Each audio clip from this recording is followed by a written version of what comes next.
And now there's a new challenge for the people of Gaza, the rain. Tents housing thousands of displaced Palestinians in UN-run schools in the southern Gaza Strip have been damaged.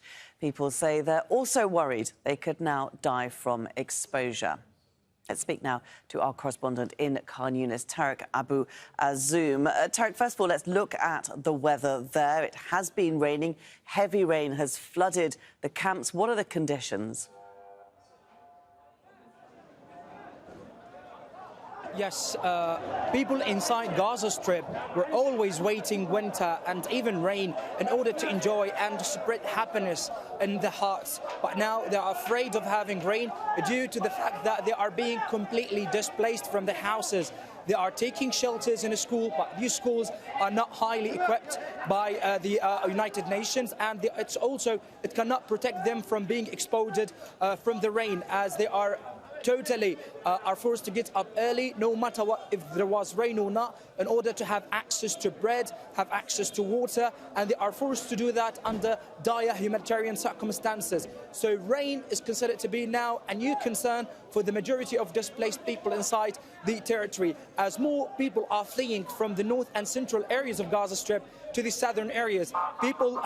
Dramatic situation is getting much more worsening, as also they are having different kind of shortage. They did not really manage to bring their clothes from the houses, because they are only allowed to have only one bag as they are evacuating, and some of them did not really manage to get any bag of clothes with them, and others have run out of money. They don't have even money to have the ability to purchase anything from the market. So the situation for them is really dramatic and witnessing much more exacerbation.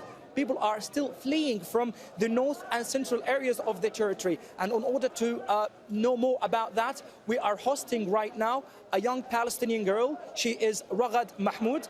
Ragad, thank you so much for joining us today. So as a Palestinian young girl, tell me about your feelings as the Israeli attacks on the Gaza Strip continue, and you are a displaced person from the central areas of the Gaza Strip. Okay, of course I can tell you. Like now, the world can't see anything that's happening now in Gaza. Just now, there was a harsh bombing around here, and you can see behind me lots of ambulances like getting the wounded and martyrs. As for me, I got out of my neighborhood since like around 5 days. And because of that, there was around 20 harsh raids around our house, and you can imagine that it's only 20 or 50 meters all from our house. There was no doors, no windows, not anything, not a block on a block. So you can't live there. There's nothing there. You can't have your life. And since I was living there, I had many memories there. So you can't. Okay, and what is your message to the world? What would you like to tell the world about that? I would like to tell them that I lived in Indonesia and Malaysia around 6 years, and I lived there my life. I did go to entertainment places, I went to restaurants, I went to everything. But here you can't have your actually can't have your peace, because like you are under an Israeli aggression. You can't have anything. I lived there around 6 years, and I also had my life. I also that the land is for these people. But as for us, we have only one city or two. Okay, thank you so much, Ragad, for your vulnerable time. Thank you so much. And this is how life in Gaza Strip looks like, as Israel keep displacing people from the cities, heading to the southern areas, where bombardment also continued in the south of the territory. Yes, Tarek, amazing strength and eloquence from that young girl you were talking to just there, explaining what life is like for her and others there in Gaza. She mentioned the commotion behind you was due to ambulances bringing new casualties from new strikes. What can you tell us about what's happening? Yes, the southern areas of Gaza Strip, and in particular in Khan Younis city, there were massive numbers of Israeli ongoing strikes on the south of the Gaza Strip, as they are recommending people to flee to the southern areas, which is considered to be safe from the Israeli perspective. Now, just before a couple of minutes before we went live, the Israeli occupation forces attacked a residential building in the eastern areas of Khan Younis, as till now the ambulances are evacuating victims and injured people from the location of the attack, and the entire hospital now is in a state of alert in order to keep providing treatment for them. Also, the attacks continued in the central areas of the territory around the vicinity of the main central hospitals, including the Indonesian hospital and even the Ashifa hospital, which considered to be till now trapped and besieged by the Israeli occupation forces, who prevent anyone from getting out of the hospital, as they were forced today, the administration and medical workers, to bury dozens of Palestinians inside a mass grave cemetery inside the medical complex, which give a clear sign that situation there is totally unbearable. So, Tarek, as you're talking to us, we can hear the ambulances, we can hear the commotion of people arriving. How is that hospital coping with this influx of casualties that it's seeing every single day?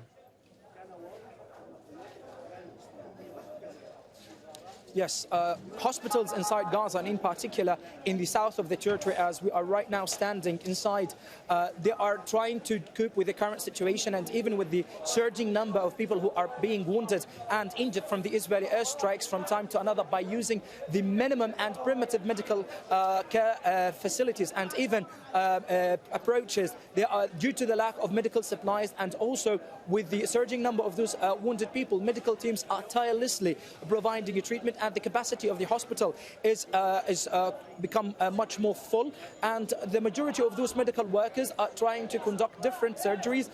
Some of them are taking a long time to be conducted, others are requiring to be transferred outside the Gaza Strip to receive treatment in the Egyptian hospitals or any hospital abroad. So literally they are doing their best in order to keep providing a treatment for the wounded people.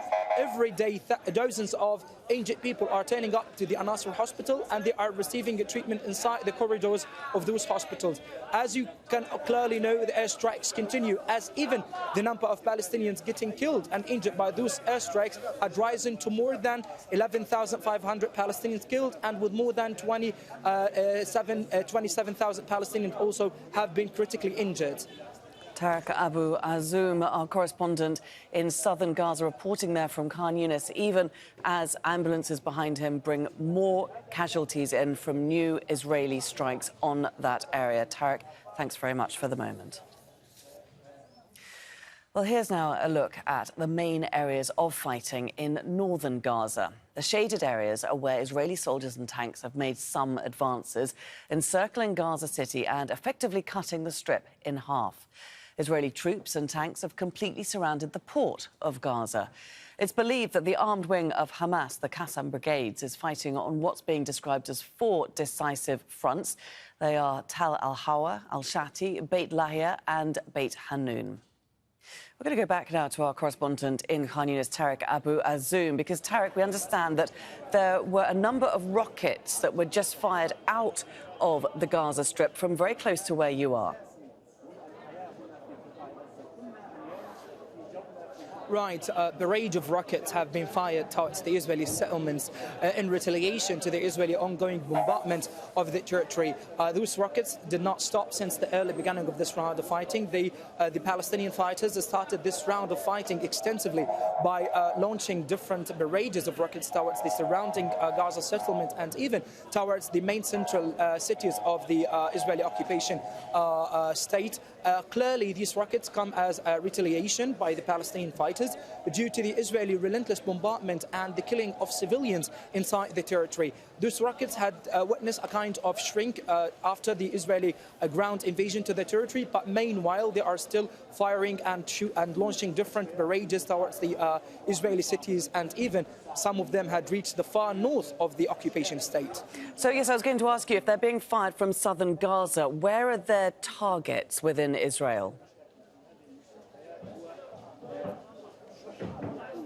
So generally, we are not expert to determine the location of the targeting, but meanwhile, those rockets are fired towards the Israeli settlements. They might be just be directed or targeting the main central cities of the Israeli occupation state, as till now there is no any further confirmation about the location of the Israeli attack of the Israeli city that had been largely bombarded. Okay, and this follows, as you were saying, a few minutes ago or a few moments ago before we came on air, another Israeli strike on an area in Khan Younis, an area that Israel has told people in the north to go to escape the fighting.